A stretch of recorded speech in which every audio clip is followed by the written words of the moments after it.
malaking issue ang mga tao. Kanina lang si Chang Susan, nagdidebate kami. Sino bang mas gwapo? Ikaw ang tatay mo? Tatay ko po. Talaga? Hindi nga. Tatay? For me talaga siya po. Siya po. Para sa'yo? Opo. Oo, I'm sure para kay Manny, ikaw din ang mas gwapo. Hindi.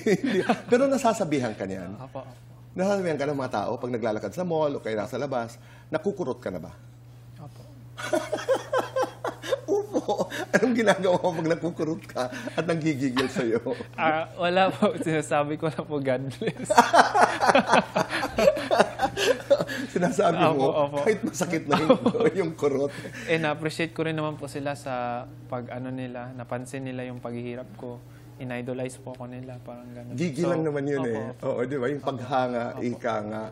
Oo, pero God bless. Alam na natin no, pag sinabi ni Emma na God bless. Kasi merong isang pagkakataon din na may isang netizen na medyo tabi-tabi po sa mga bata, mga nanay, gabayan po natin. Medyo malaswa yung message sa'yo. At ang sinabi mo ay? God bless. Opo. Pero marami yan. Opo. Yung mga... Marami po. Yung mga messages na gano'n. Sobra. Kaya inaano ko po yung do not disturb. Kasi... Nasabihan ka na ba ng isang netizen na, Eman, nanay tabi-tabi po ito, gusto ko magka-baby sa'yo. Meron na po. Meron? Hindi ko lang sinabi. Meron? Sabi ko, magagalit si mama. Yari ako. Ito si mama. At ang sabi mo, God bless ulit. Oh, God bless din po. Marami kang bless, ha? May the Lord shine upon you. Oo nga naman, di ba? Opo. Paano mo kukontrahin yun? Opo. Sikat na sikat ka ngayon. Na-enjoy mo? O naiilang ka pa rin ba? Na-enjoy po. Na-enjoy. Na-appreciate ko po yung support ng mga tao. Yung mga Hindi mga pa-selfie-selfie. opo. Kahit yung kurot na-enjoy mo. Opo. Kasi dati po, na-experience ko po talaga yung bata ko. Kahit nasa school po ako, walang sino man pumapansin sa akin. Lahat binubuli ako. Kung ano, mga kaibigan ko, wala po akong masyado. Talaga? Simula, wala po. Wala kang kaibigan dahil?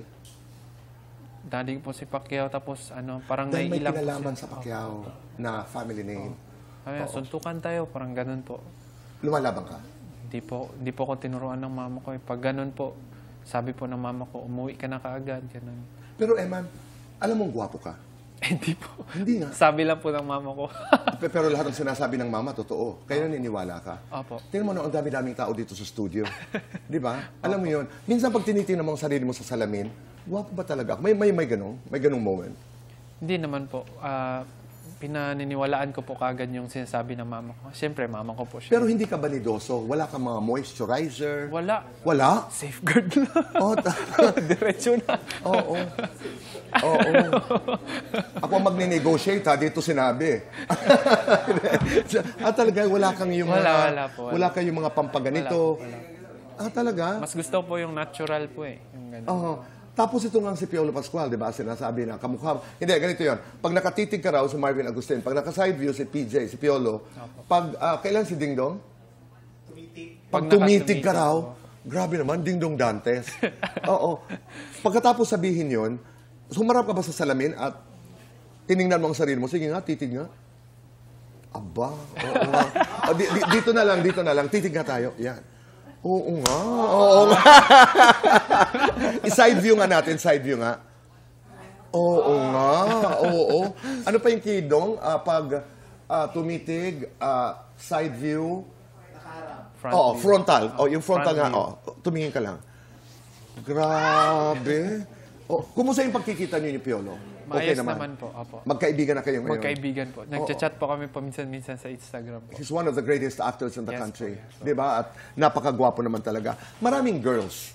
Ang syempre gusto makilala si Eman. Anong ginagawa mo sa kanila?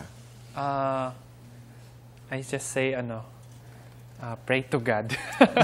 Yes. May the Lord shine upon you pa rin.